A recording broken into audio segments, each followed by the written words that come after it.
મને શા માટે માર્યો? જે તમારો કોઈ ગુનો નથી કર્યો.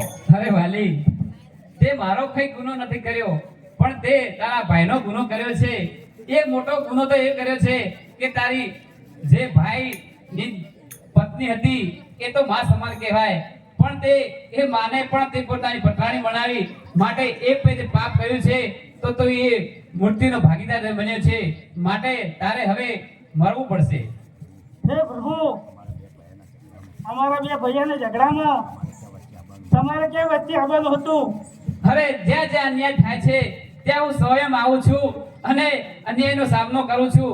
માટે ભલે તે મને એમ કહ્યું કે હું પાપ કર્યું છે, પણ એ પાપનું હું પ્રાયશ્ચિત કરીશ. માટે જા, તને હું વરદાન આપું છું કે મારા કૃષ્ણ અવતારમાં તારા હાથે મારું મોત થશે. જા.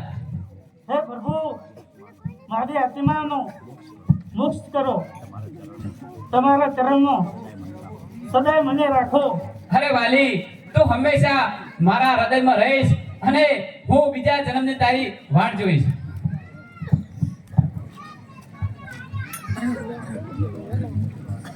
અરે સુગ્રીવ, હવે ચાલો તમારા રાજ્યમાં અને તમારો રાજ્ય અભિષેક કરીએ.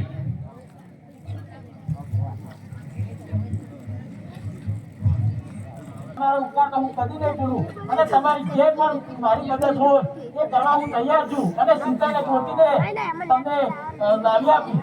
ભલે, ચાલો.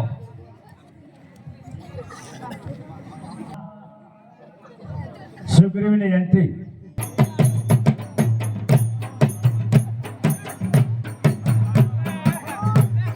બેસો બેસો, બેહો. સુધી આખ્યા થોડું બાકી છે. બેહો બેહો.